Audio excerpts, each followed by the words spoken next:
Well, speaking of shiesty lawyers, this next one is not a shiesty lawyer, okay? If you are getting a divorce, it can be a confusing process, but it can be a bit easier if you understand what you're dealing with and how to get through it as quickly as possible. That's right. Michael Underwood joins us of the Underwood Law Firm, and you might recognize him. There he is, the bald divorce lawyer from his commercials on television. He joins us this morning to sort of break down some important aspects of the process. Good morning. Good morning. Thank you so much for having me. TGIT. TGIT. I know, right? They got it Thursday. Yeah. Well, so listen. So, you know, when it comes to getting divorced, people sometimes, more often than not these days, people are doing this thing called a separation agreement.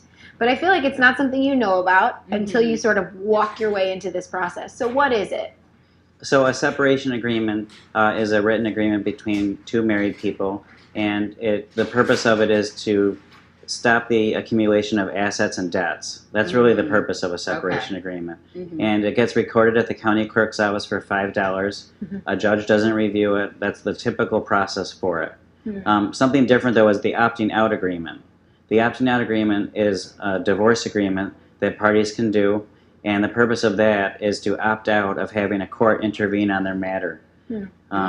So, well, let's talk about, okay, so here's the opting out agreement. What are the benefits of an opting out agreement? Like, who would do this, or who should do this? Is it less money? It's less money. The parties don't have to go to court. Oh, okay. So that would be the reason to do an opting out agreement. Now, are you officially divorced, or are you just... You're not officially divorced until it's ordered by the court. Then you have to, somebody has to, like, make an action for divorce, right? Is that correct? Yes, you make an action for divorce, and then you incorporate this opting out agreement as the terms that you want for your divorce. Okay. So who negotiates this opting out agreement? Is this done by attorneys? How does that work? It's typically done by attorneys, although you're not required to have an attorney. Parties could actually do it themselves. Oh, okay.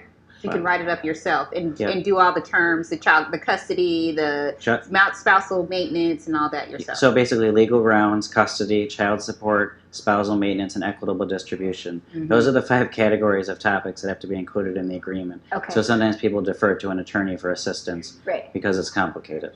Now, when you're talking about, let's go back to the separation agreement. Because do people do separation agreements because they're like, I'm thinking about getting divorced, maybe we'll get back together, or is it like we're going to get, because I'm like, why would you do a separation agreement I would think, if you're going to get a divorce? That's my question. So I think the 2 main reasons people do a separation agreement now is, one, they're not sure if they want to get divorced. They might get back together in the future. So that's one reason. And then the second reason is if you want to stay on the other person's health insurance. Right. Once you're divorced under New York insurance law, you can't be on their health insurance.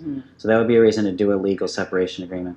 But otherwise, we have a no-fault divorce in New York State now, so there's not really a requirement that you're legally separated first. Okay, so you don't have to. Right, there used to be that. Now, what was my next question? Well, so I was many going to questions. say, what can the separation agreement, do you have to change, like, okay, so you do a separation agreement and you're separated for 5 years. Then you're like, you know what, I found me a man over here, or I found me a woman over here.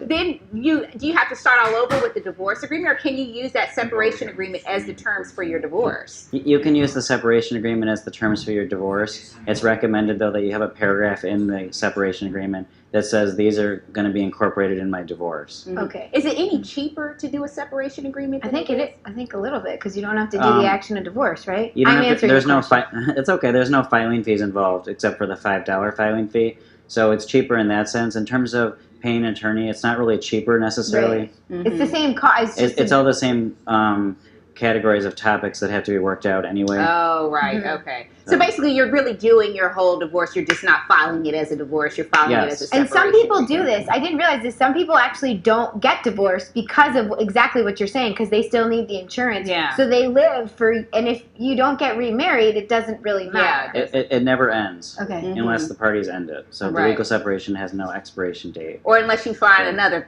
person and then they want you to end it. Just kidding. There we go. Well, jeepers, that was really informative. Okay, so if you'd like to learn more about the bald divorce lawyer, you can visit him at the White House, 7030 East Genesee Street in Fayetteville. You can give him a call, 445-3005, or visit balddivorcelawyer.com. Thanks so one much. more thing to say. One more thing I wanted to add. If you mention Bridge Street, you'll save $100 on your initial retainer. And we're also doing a price match retainer this month, Oh. which means if you come to our office and you have a different retainer from a different attorney, we'll match the price. Oh, wow. There you go. Oh, there you That's- go. Well, There we go. encouraging people to get divorces. Look at you. No, I'm just kidding. We'll be right back.